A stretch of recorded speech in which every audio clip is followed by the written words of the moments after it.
subject? Sir, RRB scale to CA. Oh, acha, you are the chartered accountant person, correct? Yes, sir. Yes, sir. Good. Then I have to ask tough questions, correct? This is second interview with you. Yes, yes, sir. First में कैसे लगा था आपको? First में बढ़िया था sir, बस वही जो आपने बताया था। सर थोड़ा सा मैं बाइफरकेट नहीं कर पा रहा हूँ। जब ये आपने ये जीवीओ के लिए थे ये, इनसे काफी करंट की न्यूज़ें हैं और सब चीजें पूछी जा रही हैं, तो क्या ये सीएस को भी पूछी जाती हैं? CS also they will ask current affair news. Okay. CS also they will ask current affair news. Today पूछने से आपको current affair news है, वो नेपाल का भूकंप, हाँ हाँ हाँ। and also say the latest cricket match that is going on, and yes another thing is Israel and Hamas war, and yes. say there was an accident in Andhra, some this thing, that one, like that. You can see it from my current affairs snippets. Yes yes. Current affair snippets करके एक material दे रहा हूँ, वो जी उस जी। Material का अंदर में आपको क्या क्या देख पा रहे हैं उसको बोलने से बढ़िया है। ओके। या अभी देख रहे हैं क्या हमारा आंख में पड़ रहे हैं इधर, NASA, Apollo, that's not required, world tsunami awareness day, that if you remember you can say, otherwise Indian diplomat elected to serve UN advisory committee on budgetary, administrative budgetary, Surendra Adana.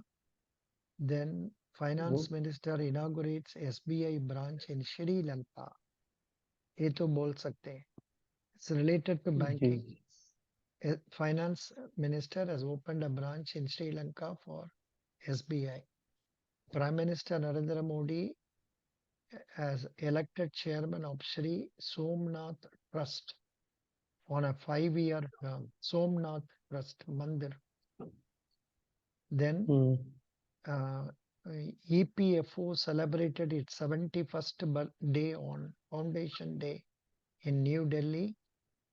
Then some other news बोलने से आपको eminent writer T. Padmanabhan receives prestigious Kerala Jyoti Award. Then India and UAE sign MOU to strengthen educational ties. Then G20 standards dialogue kicks off during India's G20 presidency. Then Shiv Nadar tops the Uran India philanthropy list 2023. In philanthropy ka matlab, in the matter of giving donations and all, he has donated 2000 crore rupees, followed by Asim Premji 1774.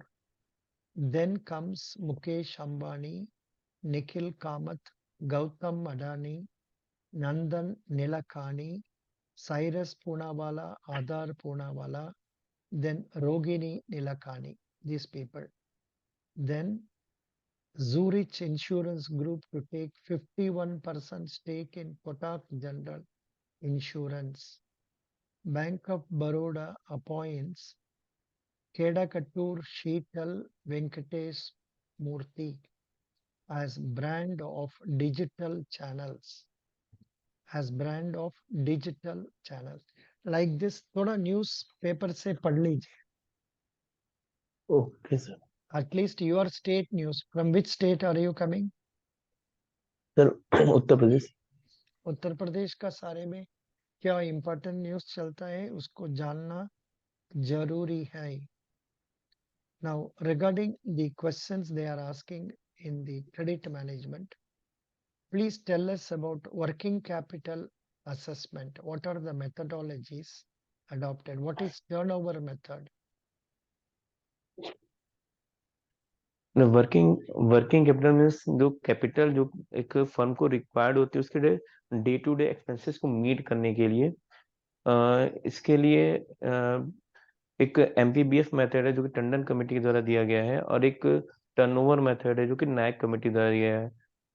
Turnover method में जो भी entity की जो estimated जो cell है उसका 20%, 25% eligible माना जाता है कि वो एलिजिबल है फाइनेंस के लिए, जिसमें सिर्फ 5% मार्जिन होती है, 20% बैंक जो है वो CC लिमिट करता है। Correct. Good. Then tell me about Tandon Committee. Tandon committee में पहला मेथड है कि जो भी वर्किंग कैपिटल गैप है उसका 75% मैक्सिमम बैंक फाइनेंस करेगा। वर्किंग कैपिटल गैप का मतलब करंट एसेट्स में से करंट लाइबिलिटीज को माइनस करते हैं, जिसमें से करंट लाइबिलिटीज में एक्सक्लूड कर देता है शॉर्ट टर्म बोरोविंग को। और Hmm. एक और दूसरा मेथड उसमें है कि उसमें 75% करंट एसेट्स लिया जाता है और उसमें से फिर माइनस किया जाता है करंट लाइबिलिटीज को। Hmm. Good. Turnover method बोल दिया, Tandon बोल दिया. Good. Very nice. Then term loan assessment में क्या क्या चीज हम लोग देखना पड़ेगा? सर टर्म लोन जो है वो किसी भी फिक्स्ड एसेट्स के लिए, और फिक्स्ड एसेट्स के लिए कोई भी हमारा अकाउंट होल्डर कराता है, उसमें mainly DSCR, debt service coverage ratio होता है, जो कि बैंक टू बैंक तो वेरी करता है, बट मिनिमम 1.25 जो है एक ये आइडियल रेशियो, कि इससे कम का अगर डेट सर्विस कवरेज रेशियो आ रहा है तो फिर उसे टर्म लोन नहीं, मतलब नहीं हो पाएगा, फिजिबिलिटी नहीं रहती उसकी। Correct. Good. CIBIL score में why it is important? What is the minimum CIBIL score norm companies banks expect? CIBIL score, एक सिविल स्कोर जो होता है वो एक जो बोरोवर है उसके क्रेडिट वर्थीनेस को बताता है कि वो जो लोन पास्ट में लिया हुआ है उसका क्या रिपेमेंट कर रहा है, टाइम से रिपेमेंट कर रहा है कि नहीं कर रहा है, या फिर क्या उसने कोई पुराने कोई ड्यूज हैं उनका सेटलमेंट कराया है, या फिर जो भी उनके करंट में कोई लोन चल रहे हैं उसमें क्या वो डिफॉल्ट कर रहा है। ये सब चीजें सिविल स्कोर में शो होती हैं। और सिविल स्कोर जो है होता है वो मिनिमम 300 to 900 के रेंज में रहता है। और बैंक जो होते हैं बैंक टू बैंक ये वेरी करते हैं, बट मिनिमम 730 इसके 700, क्रेडिट स्कोर अगर रहता है तो। 700 हाँ and सर। above. अच्छा 700 and above. 700, okay okay, 700 above अगर क्रेडिट स्कोर रहता है तो बैंक फिर उसको एक ठीक ठाक स्कोर मानता है, क्रेडिट वर्थीनेस माना जाता है कि उसकी ठीक है। Hmm. Good. So, regarding income tax, as a chartered accountant, so what are the provisions of income tax for companies and also for individuals? Companies के लिए अभी करंट में है कि कंपनीज का जिनका टर्नओवर 400 करोड़ से लेस देन 400 करोड़ है, उनको 25% अपनी जो टोटल इनकम होती है उनको 25% उनको कारपोरेट टैक्स, इनकम टैक्स मतलब देना पड़ता है, income tax and equal to corporate tax. And जो इंडिविजुअल्स हैं उनके लिए अलग अलग स्लैब रेट है। अभी करंट में जो भी individual less than 60 years age है उनके लिए 2.5 लाख तक एग्जेम्प्ट है। उससे ऊपर की इनकम पे 5% देना, 5% का टैक्स रेट का स्लैब है। लेकिन अगर वो एक इंडिविजुअल अगर 5 लाख तक की उसकी टोटल इनकम होती है तो उसको 87A के रिबेट मिलते हैं, जो कि मैक्सिमम 12,500 है। और अगर एक इंडिविजुअल वो अबव 60 यानी सीनियर सिटीजन है, अप टू 80 ईयर्स तक है, तो उसके लिए जो ये एग्जाम्पशन की लिमिट है वो 3 लाख रुपए तक की है। और जो इंडिविजुअल अबव 80 है यानी सुपर सीनियर सिटीजन है उसके लिए एग्जाम्पशन लिमिट 5 लाख रुपीज है। 5 लाख 2.5 लाख से 5 लाख तक का 5% टैक्स रेट है। 5 लाख से 10 लाख तक 20% है। अबव 10 लाख पर 30% स्लैब रेट है। What is the general exemption limit that has been granted in the budget? To how general much? Exemption limit जो अभी न्यू Hmm. न्यू स्कीम में दी गई है, जो कि बजट 2023 में अनाउंस किया गया है, कि 3 लाख तक का एग्जेम्पशन लिमिट दिया गया है, बट अगर किसी इंडिविजुअल की जो टोटल इनकम वो 7 लाख तक अगर रहती है तो वो टोटली एग्जेम्प्ट हो जाएगा because of rebate under section 87A, जो कि वो 12,500 से 25,000 रुपए कर दी गई है। तो टोटल इनकम अगर किसी भी इंडिविजुअल की 7 लाख के अंदर रहती है तो उसे कोई टैक्स नहीं देना पड़ेगा। Good. Mm, Can you tell me something about SURFACE Act methods for recovery?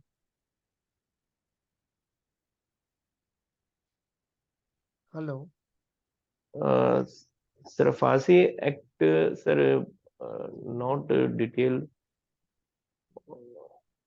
थोड़ा पढ़ लीजिए, उसका बारे में पढ़ लीजिए. There is some notice to be given, 60 days time to be given. Then nominal possession to be taken. Then if necessary, you can take the assistance of district magistrate.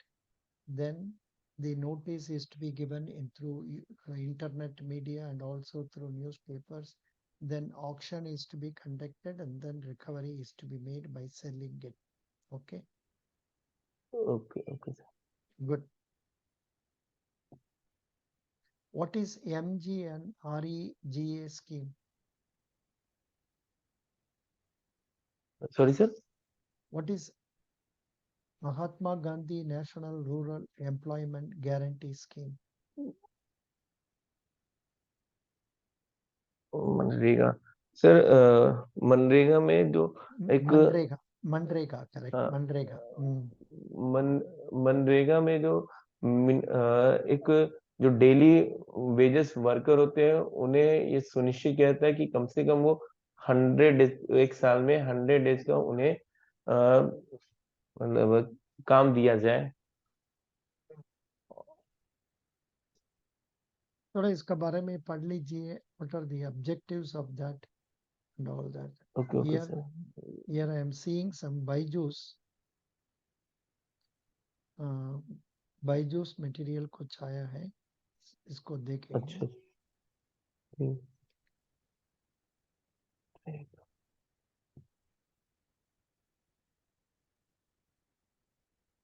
Yeah. Are you able to read it, see it on the screen? Please read. Please read. For the financial year. For financial year 2023-24 under subsection 1 of section 6 of Mahatma Gandhi National Rural Employment Guarantee 2005, the Ministry of Rural Development has notified a new wage rate. Okay. It will become effective on 1st April 2023.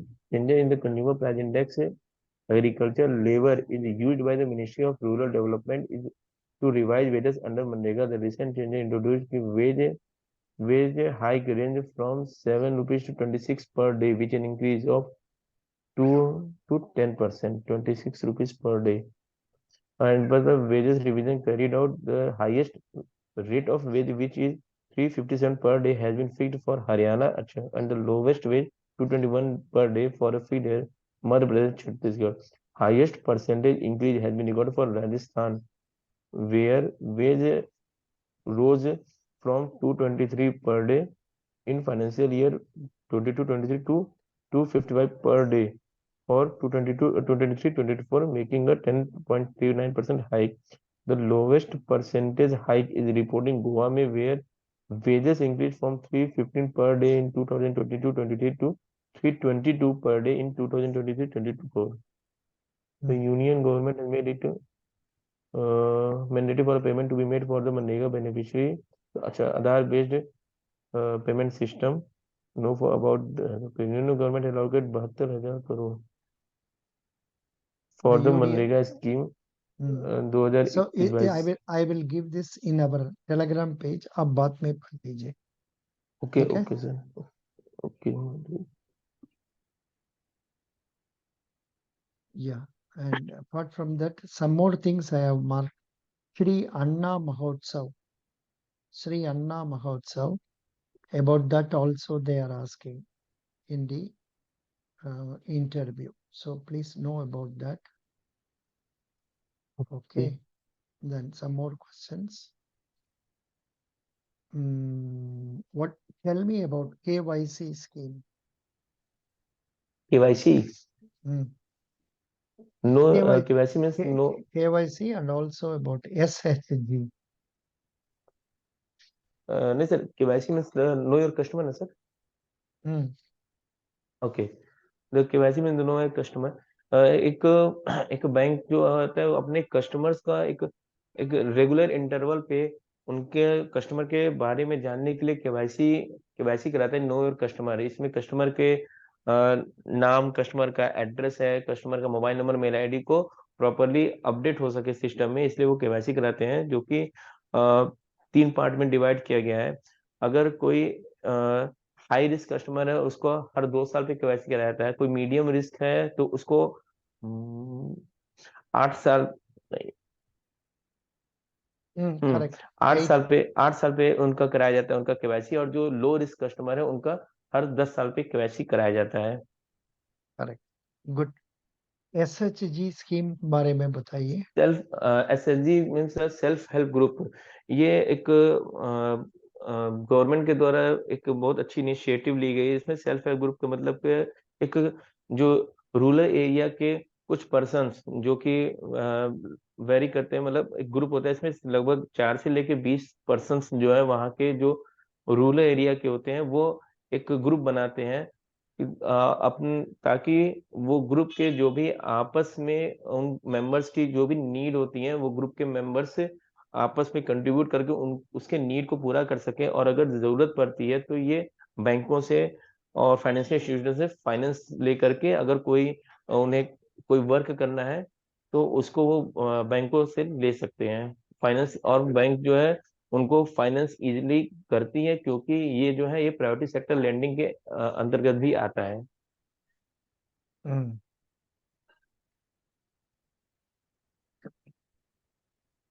Good.